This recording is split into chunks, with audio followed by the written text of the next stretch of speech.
ನೋಡಿದ್ರಲ್ಲ, ಇಷ್ಟೋ ತನಕ ನೋಡಿದ್ದಾಯಿತು. ಇವಾಗ ನಾವು ಹೊರಗೆ ಹೋಗ್ತಾ ಇದ್ವಿ, ಟೈಮ್ ಕ್ಲೋಸ್ ಆಗಿತ್ತು. ಸೊ ನಾನು ನಿಮಗೆ ಏನು ಹೇಳೋಕ್ಕಾಗಲಿಲ್ಲ, ಸಾರಿ ಗೈಸ್. ಇದು ನಾನು ನಿಮಗೆ ತಿಳಿಸ್ಬೇಕು, ಹಿಂದೂ ಧರ್ಮದ್ದು ತೋರಿಸಿದ್ದು ಇಷ್ಟು ತನಕ ನಿಮಗೆ ತೋರಿಸ್ಬೇಕು ಅನ್ಕೊಂಡಿದ್ವಿ. ನಿಮ್ಮಿಂದ ನಾವು ತುಂಬ ಗೆಲ್ಬೇಕು ಅನ್ಕೊಂಡಿದ್ದೀವಿ ನಿಮ್ಮ ಮನಸ್ಸನ್ನ. ಸೊ ನಾವು ಈ ಕೆಲಸ ಮಾಡಿದ್ದೀವಿ. ಪ್ಲೀಸ್ ಗಾಯ್ಸ್ ತುಂಬ ಇದು ಮಾಡಿ. ಇವಾಗೆಲ್ಲ ಕ್ಲೋಸ್ ಆಗಿದೆ, ಇಲ್ಲಾಂದ್ರೆ ನಾವು ಕ್ಲೀನಾಗಿ ಇದ್ದಾರೆ ಕ್ಲೋಸು, ಯಾಕಂದ್ರೆ ನಾವು ಲೇಟಾಗಿ ಬಂದಿದ್ದೀವಿ. ಅದಕ್ಕೆ ಗಾಯ್ಸ್ ನೋಡಿ ನೀವೆಲ್ಲ ಆ ಕಡೆ ನೋಡ್ಬೋದು ಕ್ಲೋಸ್ ಆಗಿರೋದು. ಇನ್ನು ಈ ಕಡೆ ನೋಡ್ಬೋದು, ನೋಡೋಂಥ ಸಮಯ ಬರ್ತಿದೆ. ಇವಾಗ ನಾವು ಗಾಡಿ ಬೇಗ ಬಂದಿದ್ದಿದ್ರೆ ಎಲ್ಲ ಕರೆಕ್ಟ್ ಆಗ್ತಿತ್ತು. ಇವಾಗ ನಾವು ಗಾಡಿ ಹತ್ರ ಹೋಗ್ತಾ ಇದೀವಿ, ಬನ್ನಿ ಹೋಗೋಣ.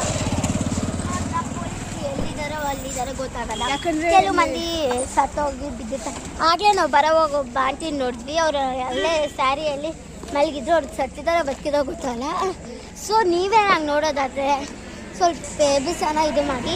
ಅಲ್ಲಿ ನಮ್ಗೆ ಅಷ್ಟು ಟೈಮ್ ಇರಲಿಲ್ಲ, ಪೊಲೀಸವ್ರು ಇದು ಬಂದರು. ಸೊ ನೀವನ ನಾನು ಮಾಡ್ಬೇಕನ್ನೋ ಕೆಲಸ ನೀವು ಮಾಡಿ ಪ್ಲೀಸ್. ಇದು ನಮ್ಮ KGF ಅಲ್ಲಿ ಮಾಡೋ ಹಬ್ಬ. ಇದು ನಾವು ಹೇಗೆ ಯುಗಾದಿ ದೀಪಾವಳಿ ಎಲ್ಲ ಮಾಡ್ತೀವೋ ಆ ಥರ ಇದು 1 ವರ್ಷ ಆದಮೇಲೆ ಮಾಡೋದು ಈ ಥರ KGF ಅಲ್ಲಿ ನಮಗೆ. ಸೊ ನೀವು ನೋಡಿದ್ರಲ್ಲ ಗಾಯ್ಸ್, ನಾನು ಇಷ್ಟಿಗೆ ಮುಗಿಸ್ತಾ ಇದ್ದೀನಿ, ಯಾಕಂದರೆ ಟೈಮ್ ಆಗಿದೆ, ನಾವು ಮನೆಗೆ ಹೋಗಬೇಕು. ಸೊ ನೀವು ಲೈಕ್ ಮಾಡಿ, ಶೇರ್ ಮಾಡಿ, ಸಬ್ಸ್ಕ್ರೈಬ್ ಮಾಡಿ, ಕಾಮೆಂಟ್ ಮಾಡಿ, ಅದಂತೂ ಮರ್ತಾ ಹೋಗ್ಬೇಡಿ. Bye guys. ತೋರಿಸ್ತೀವಿ ಮನೆಗೆ ಹೋದ್ಮೇಲೆ. Bye guys.